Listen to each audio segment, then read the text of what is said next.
The banyan tree is a unique and majestic tree that is native to parts of Asia. This tree, with its extensive aerial roots that grow from its branches and descend to the ground, forms a network of trunks that can create a canopy that stretches over a large area.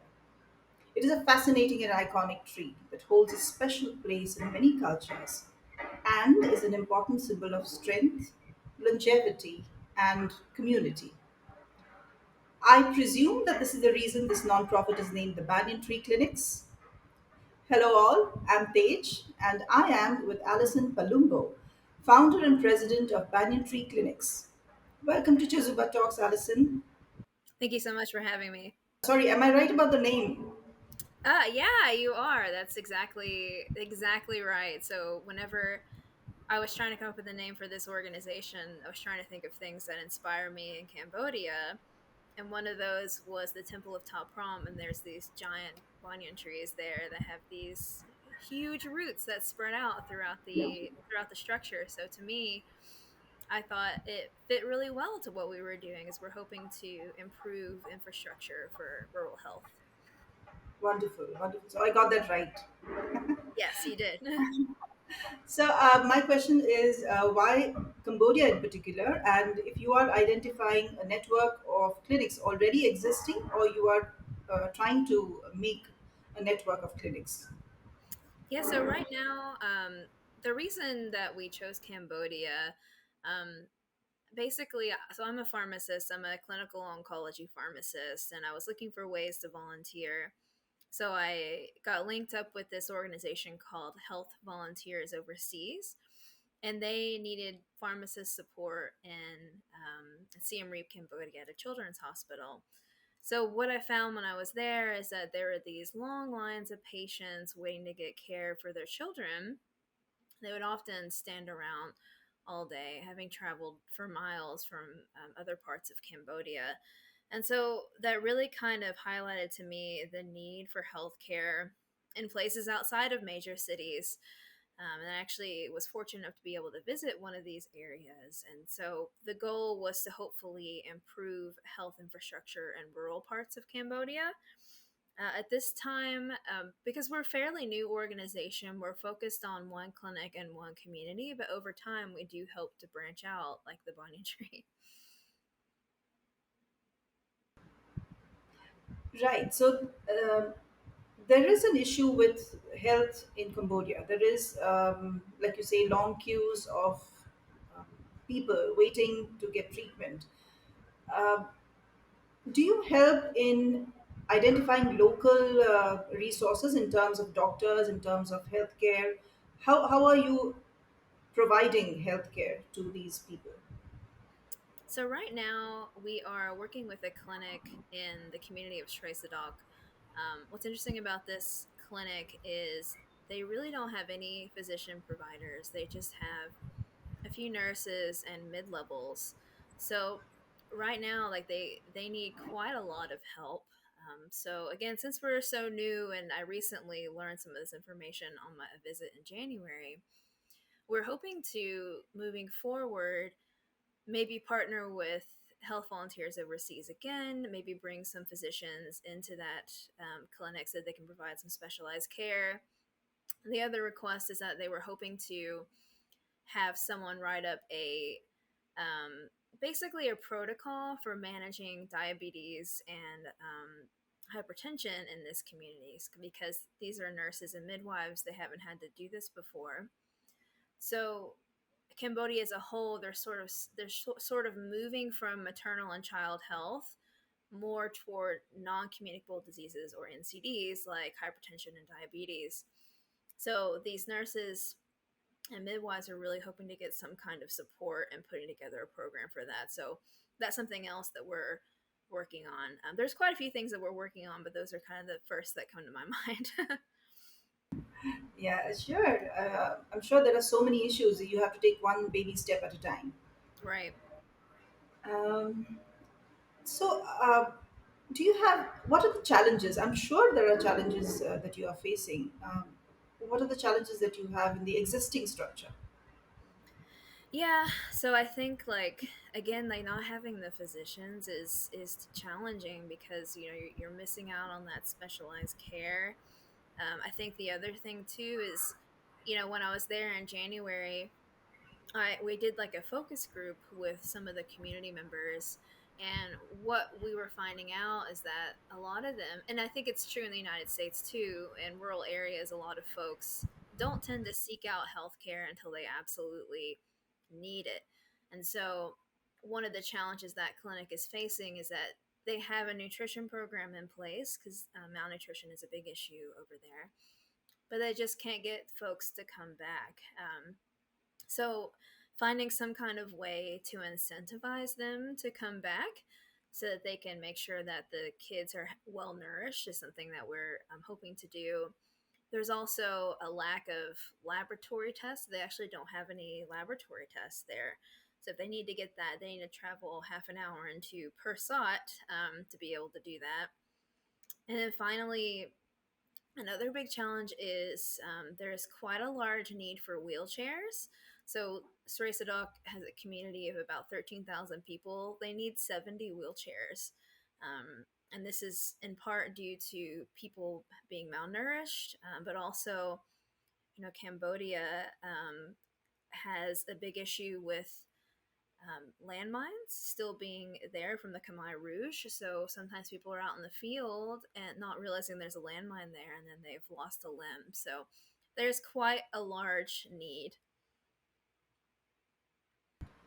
Um, do you have any collaborators, people maybe who are providing wheelchairs for what you just said, or you need people to partner with you in certain ways, right? That would make things a little easier. Yeah, so there are certainly other NGOs that we are talking to, other nonprofits. So Safe Haven is an organization that we're hoping to meet with. They have actually provided wheelchairs for folks in other communities in Cambodia. Their presence in Persat, which is where we are, I'm not quite sure what their presence is there, but the hope is to partner with them and get an idea of what might be a good approach that we can work on together. Other NGOs, like I mentioned, Health Volunteers Overseas, hopefully bringing um, providers out there. There's also an organization, Coffee. So it is the Korean Foundation for International Healthcare. So they actually work quite a bit in Cambodia, and I met with a representative from their organization while I was there in January, and they certainly said they could help support us, especially if we're looking toward NCDs, so non-communicable diseases. So that's another organization. Really, we're just keeping our minds open to try to collaborate with whoever is trying to do the same amount of work because we'd rather work together than work in silos. Absolutely, that is so much more beneficial to everybody, and there's so much more productivity there. Hmm. Talking of which, when you say landmines and of course wheelchairs are required, also have you considered prosthetic limbs? You know, not at this time. I think we're a little too early in the process to be able to make that consideration. But I think like if we knowing that we have this need, when we start to work with these organizations that can bring physicians in, that might be something that we mention to them, like, hey, like, yes, they need wheelchairs, but what do you think about the feasibility of prosthetic limbs? Let's take a break to understand what Chezuba is. Everyone at some point ponders on how this beautiful life can be made more meaningful. Maybe you're a leader trying to enhance your employees' experience at your organization. Or you already work for the community and seek volunteers with state of the art skills to strengthen your nonprofit. Whatever your situation, know that you can make a difference. Chezuba began with this very vision, a vision to facilitate every skill and every passion in the world in meeting a social need. Corporate volunteering has several benefits for both businesses and organizations. In parallel, experienced and enthusiastic volunteers join NGO workers, enabling them to serve the community more effectively.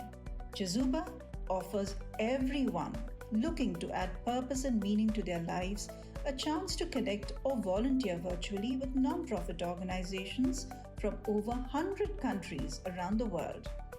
Visit www.chezuba.net and explore opportunities to find meaning. Chezuba, your platform to do good. And now, back with our guest. I know of one organization, so I don't know whether I could link you up with them. So if I could be of any help, please let me know. Oh yeah, yeah, absolutely. Thank you.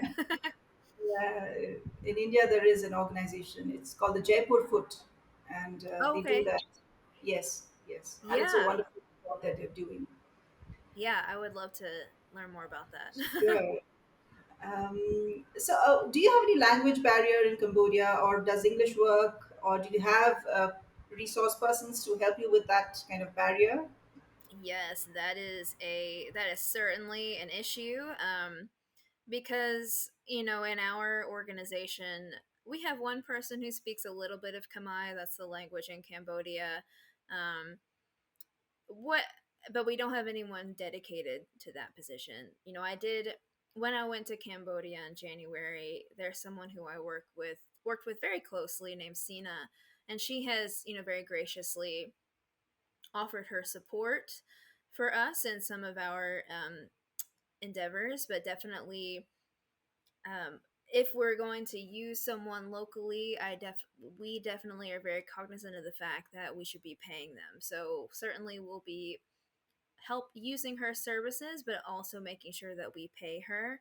Um, I at this point in time, in terms of getting written material translated, we're trying to go through this organization called Taproot. I don't know if you're familiar with them, but they offer a lot of services to NGOs. So we're hoping to get some of the written material translated for free through Taproot. But yeah, I think it is definitely a barrier, and one that we are actively working on. Uh, right. So again, Chezuba is a platform that offers volunteer services for free. So Oh, you okay. could think about that. So translation, or anything to do with writing your website, or anything that can Oh, be helped with. Yes, please so you're explore kind of like that. Taproot. Kind of like Yes, Taproot. Okay. Okay. true, Yeah. true. Excellent. Wonderful. That's what we are doing, right? We are connecting people, and Yeah, we just want to help. That's our motto. I appreciate Uh, that. Alison, do you also measure the? Do you have any metrics to measure what impact you've had on the community, or what is it? Do you incorporate any feedback from the staff or the local community? Yeah, we definitely are mindful of taking the voices, hearing the voices of local Cambodians, and not just, putting our influence onto what we think should be right. So certainly in the interventions that we've made so far, and providing like wheelchairs, and monitoring supplies. Um, one of the feedback pieces that we got is that the wheelchairs were great. However, Cambodia, they have a rainy season. There's not a lot of paved roads in Cambodia. So the wheelchairs we provided, aren't necessarily the best in the mud.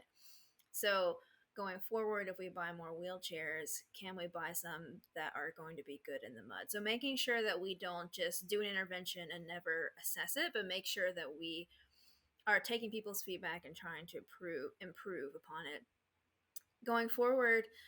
In terms of like, this is sort of like a qualitative metric, but in terms of like a quantitative metric, we, especially for like this diabetes and hypertension program, we would like to be able to collect data. So maybe, collect information on baseline blood pressure, blood sugar, and then look at it later after our intervention. So that will be part of what we hope to accomplish. And then, in order to do that, we would need approval from the Ministry of Health. All of us will need to be approved by the Ministry of Health. But the goal would be to make sure that we're following along and keeping track of that data, and making sure that our interventions are actually helpful. And then maybe even further down the line, publishing that data again through the use of following. standard ethical procedures, and keeping the Ministry of Health informed. Yeah. This must be taking up a lot of your time. Do you have a day job, or this is the thing that you're doing full time? This, yeah, it does take up a lot of my time. I work full time as a pharmacist. So this is everyone in our group. So, like I said, we're a new organization. We're sort of figuring out at what point can we have like hired staff that we pay, but we are all volunteer. All of us work outside of our full-time job to do this.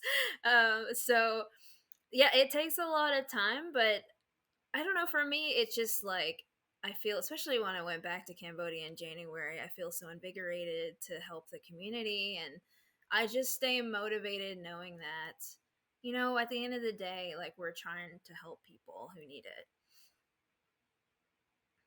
Right. That is a big heart that you have, and it's so heartwarming to know that everybody who is doing this, doing it on a voluntary basis. Right. It's not Yeah. getting. Not that I have anything against it being paid, but the fact that you want to do something outside of your working hours and give back to the community is itself a big thought. Hmm. Alison, wonderful job. Could you just share your social media handles, and we can help out with that maybe? Yeah, I will. I'll send that over to you. Sure, lovely. So that was Alison from the Banyan Tree Clinics. And Alison, like the vast network of the Banyan Roots, I hope your organization is able to withstand extreme weather conditions and live for many, many fruitful years to come. Great. Thank you so much. Appreciate that. Thank you.